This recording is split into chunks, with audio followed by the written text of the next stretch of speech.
Is our surface world the only world on Earth? Is there more beyond what we see on land and in the seas? Well, that's what we're trying to find out today as we look at recent discoveries that may prove ancient theories about our planet. So sit back, relax, and enjoy the show because we're talking about the possibility of a secret world hidden beneath our feet. Let's go!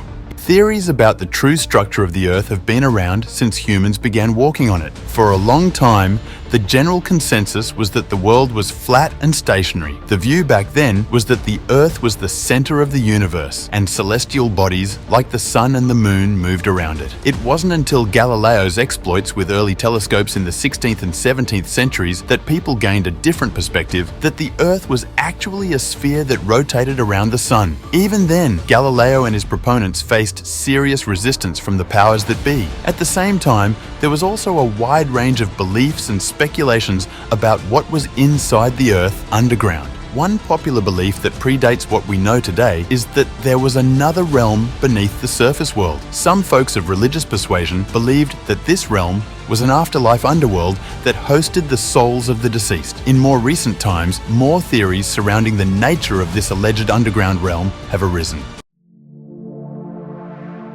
Several people today and throughout history were and are proponents of what is called the Hollow Earth theory. In a nutshell, they argue that our planet's insides are hollow and far from the crust-mantle core layout we are all familiar with today. The earliest person to propose this theory was 17th century English astronomer Edmund Halley. Halley proposed that the Earth was made up of three concentric spherical shells, the outermost forming the surface on which we live. Under all the shells was the inner core. He argued that, like the outer shell, each of the two inner shells had a life-supporting atmosphere. However, Halley's theory was disproven by Charles Hutton in his Schiehallion experiment. The experiment showed that the Earth has too high a density to have a hollow structure. As far as mainstream science was concerned, the Hollow Earth theory was not possible. But anything is possible in the world of pseudoscience, and that is exactly what American Army officer and explorer John Sims used in his attempts to revive the theory in the 1800s. Sims agreed with Halley's view of a hollow Earth. He went further by claiming that the entrances to these inner shells and ultimately the center of the Earth were located at the poles. Sims was convinced that these inner worlds were home to lush rivers and lakes as well as rich plant and animal life. Naturally, these claims inspired expeditions to the North Pole to find Sims' hole. Nothing was found. Then, in the 20th century,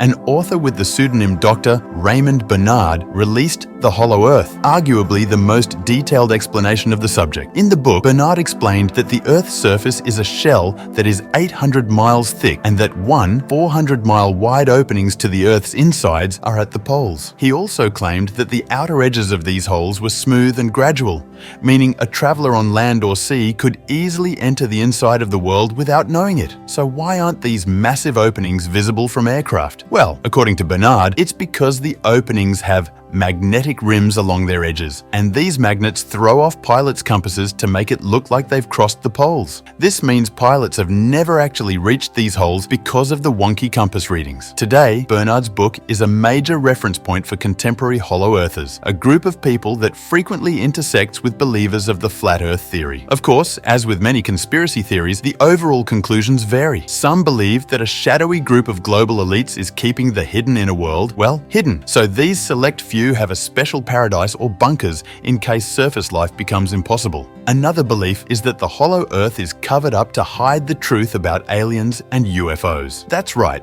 Instead of lush forests filled with rich game, some folks argue that the hidden world is home to aliens. The specifics vary, but the general idea is that these intraterrestrial beings travel to and from the surface world via openings located at the poles. Some proponents of the Hollow Earth alien theory even claim that there is active collaboration between the aliens and our world leaders to keep this truth hidden. They even say that the former has given the latter advanced technology to help fool the masses. But so far, we haven't had any conclusive iron-cast proof of a hidden world beneath our own until now.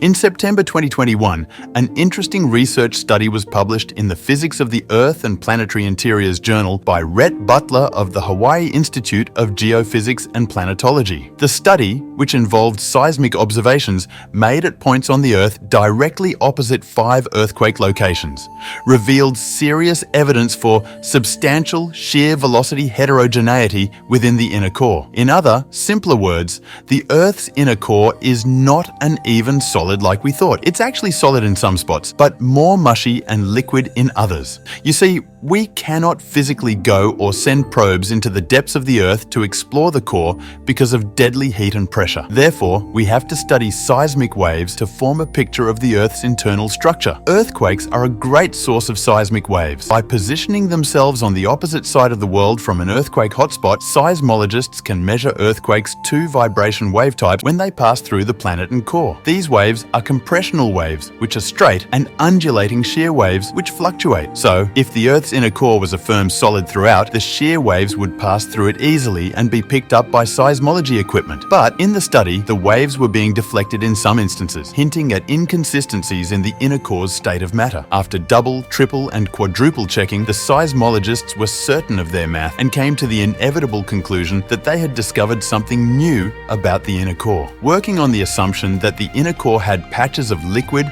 and semi-soft iron on and near its surface, the initial shear wave data began to make sense. Before the study, the consensus was that the inner core was a solid sphere of iron and nickel surrounded by an outer core of high-pressure liquid iron. This discovery represents a major shakeup in what we know, or think we know, about our planet's internal makeup. So it's fair to say that we're looking at a whole new hidden world of understanding regarding the center of the Earth. Butler's study and findings are also a potential gateway to new ways of looking at our planet's magnetic field. The core is key to this magnetism, with the outer core being responsible for powering the field, while the inner is responsible for modifying it.